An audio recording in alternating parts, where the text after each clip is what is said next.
అరుణోదయ కార్యక్రమంలో అనుదినము మాతో కలిసి దేవుని స్తుతిస్తున్న మా ప్రియ సోదరి సోదరులకందరికీ మన ప్రభువును రక్షకుడు యేసుక్రీస్తు అమూల్యమైన నామమున అందరికీ ప్రేమతో వందనాలు.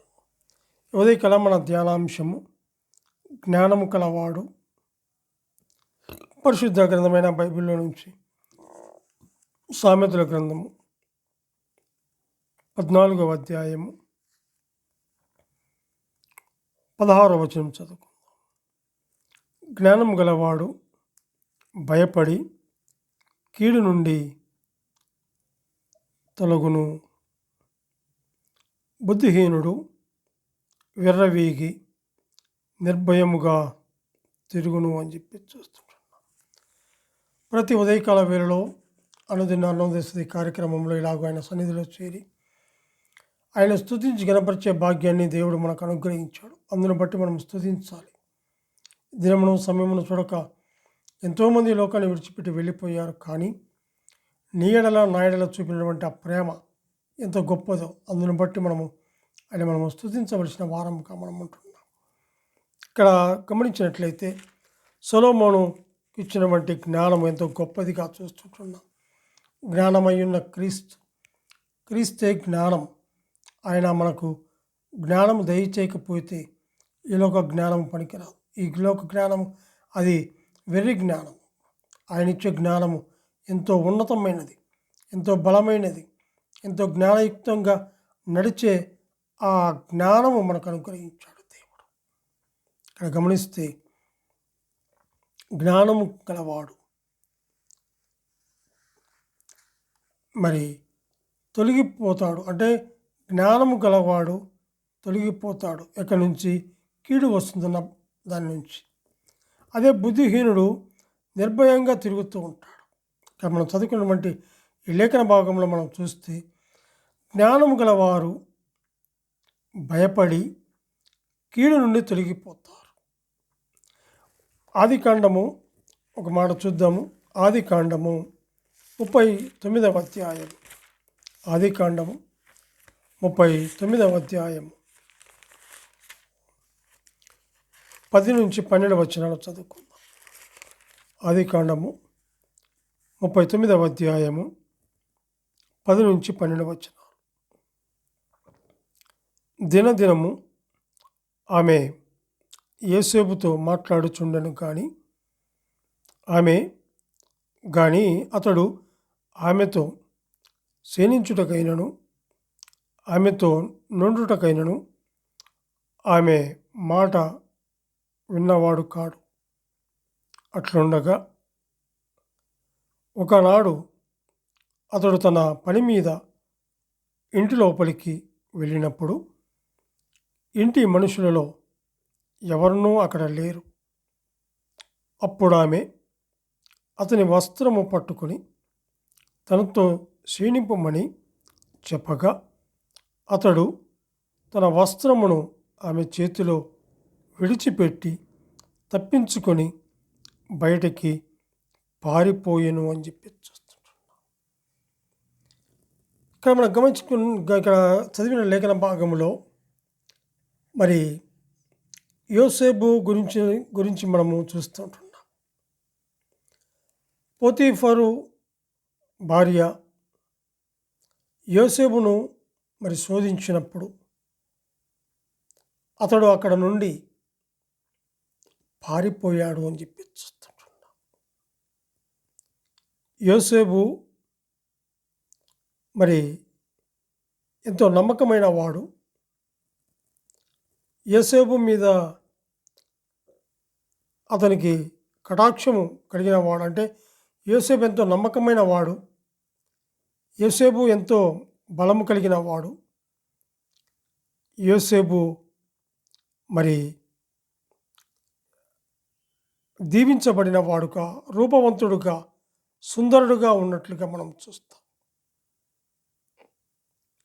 అయితే మొదటి వచనంలో యోసేపును ఐగుప్తునకు తీసుకొని వచ్చినప్పుడు ఫరో యొక్క ఉద్యోగస్తుడును రాజసంరక్షక సేనాధిపతియునైన పోతీఫరును ఒక ఐగుప్తియుడు అక్కడికి అతన్ని తీసుకుని వచ్చి ఇస్మాయిలు యొద్ద అతని కొనెను.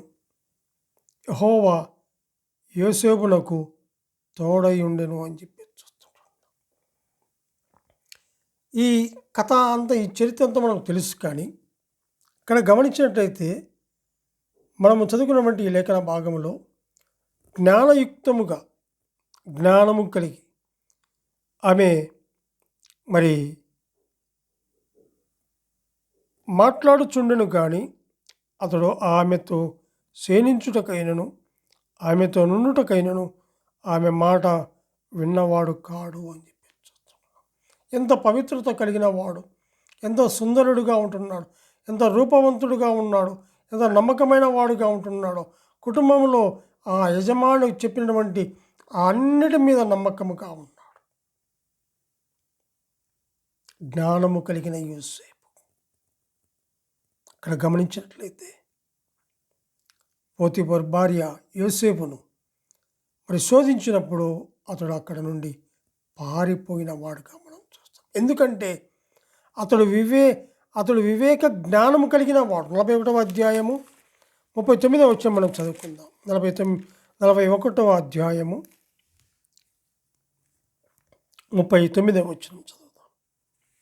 మరియు ఫరో, దేవుడు ఇదంతయు నీకు తెలియపరిచిన కనుక నీవలే వివేక జ్ఞానము గల వారెవరును లేరు. నీవు నా ఇంటికి అధికారివై ఉండవలెను. నా ప్రజలందరూ నీకు విధేయులయ్యుందురు. సింహాసన విషయంలో మాత్రమే నేను నీకంటే పైవాడనై ఉందునని యోసేపుతో చెప్పాను. ఇక్కడ ఒక మాట మనం గమనించాలి. వివేక జ్ఞానము కలిగిన వాడు యోసేపు. ఆయన శోధిస్తూ ఉంది, కానీ ఆ మాటకు లోపడక ఆయన ఎంతగానో మరి వివేక జ్ఞానము కలిగిన వాడుగా ఉంటున్నాడు. సోదరుడు, ఎన్నో శోధనలు వస్తాయి. శోధనలను తప్పించుకోవాలి.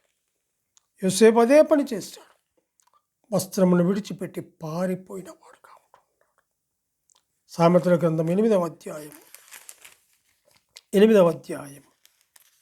13వ వచనం చదువుకుందాం. 8వ అధ్యాయం 13వ వచనం. యెహోవా యందు భయభక్తులు కలిగి ఉండుట చెడుతనము అసహ్యించుకొనుటయే. గర్వము, అహంకారము, దుర్మార్గత, కుటిలమైన మాటలు నాకు అసహ్యము అని చెప్పి ఇక్కడ గమనిస్తే ఒక మాట, యెహోవా యందు భయభక్తులు కలిగి ఉండుట.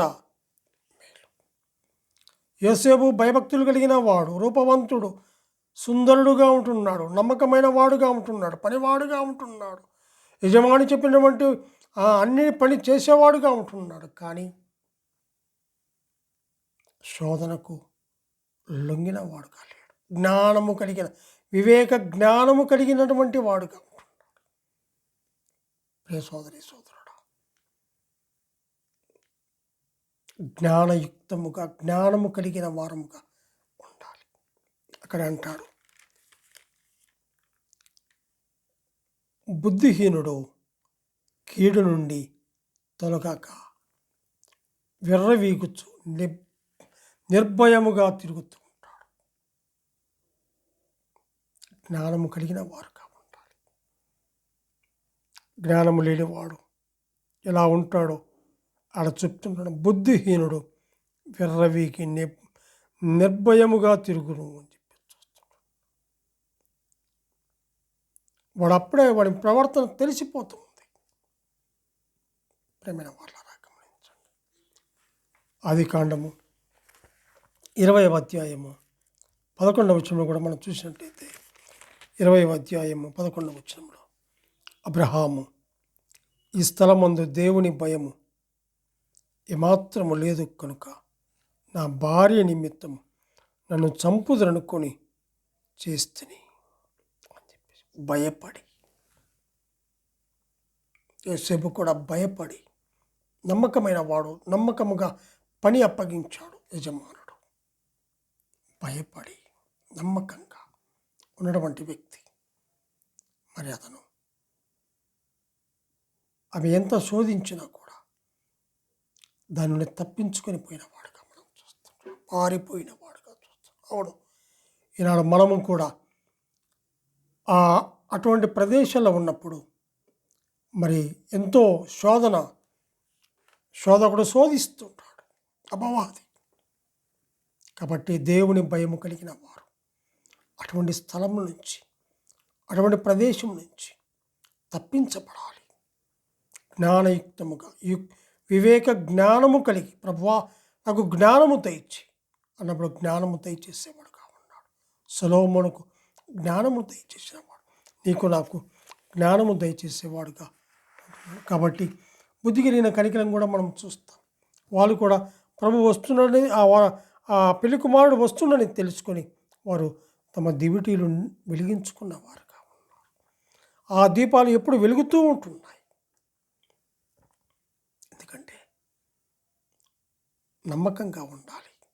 ఎక్కడ ఏ ప్రాంతంలో ఉన్నా, ఏ ప్రదేశంలో ఉన్నా నమ్మకంగా యోసేపు వలె నమ్మకమైన పనివాడుగా, నమ్మకమైన పరిచారకుడుగా, నమ్మకమైన వాడుగా ఉండాలని మనం చూస్తుంటున్నాం.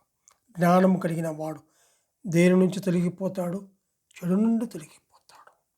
భయభక్తులు కలిగి ఉంటాడు, నమ్మకంగా ఉంటాడు, విశ్వాసంగా ఉంటాడు, నిలకడగా ఉంటాడు. కాబట్టి అట్లా మనము ఉన్నటువంటి ప్రదేశాల్లో కూడా నమ్మకంగా మనం ఉండవలసిన వారంగా మనం ఉంటున్నాం. దేవుడు తన వాక్యాన్ని దీవించునుగాక. ప్రార్థన చేసుకుందాం. పరిశుద్ధుడమైన మా ప్రియ పరలోకపు తండ్రి, మీ ఘనమైన నామానికి స్తుతులు స్తోత్రములు చెల్లించుకుంటున్నాం. జ్ఞానము అనే మాట మీద తండ్రి ప్రభు ఎన్నో ఎపిసోడ్లు మాట్లాడడానికి కృప చూపిస్తుంటున్నారు. దేవా తండ్రి, జ్ఞానం కలిగిన వాడు ఎలా ఉండాలనో మేము చూసాం. దేవా తండ్రి ప్రభు, జ్ఞానం లేనివాడు విర్రవీగుతూ ఉంటాడు, గర్వముతో ఉంటాడు. దేవా తండ్రి, అట్లాంటి స్థితి నుండి తప్పించి నీ యందు విశ్వాసములో నిలకడగా ఉండటానికి, నీ యందు భయభక్తులు కలిగి ఉండటానికి, నీ యందు నమ్మిక కలిగి ఉండటానికి మీరు చూపిన కృపను బట్టి మీకు వందనాలు చెల్లించుకుంటూ, వాక్యమైనటువంటి దేవుణ్ణి ఉదయకాల వేళలో స్తుతించి గణపరిచే భాగ్యాన్ని మీరు మాకు అనుగ్రహించినందుకే స్తోత్రములు చెల్లించుకుంటూ, మా రక్షకుడు, మా ప్రాణ విమోచకుడు యేసుక్రీస్తు అమూల్యమైన నామమున స్తుతులు స్తోత్రములు చెల్లించి ప్రార్థన చేయుచున్నాము తండ్రి. ఆమెన్.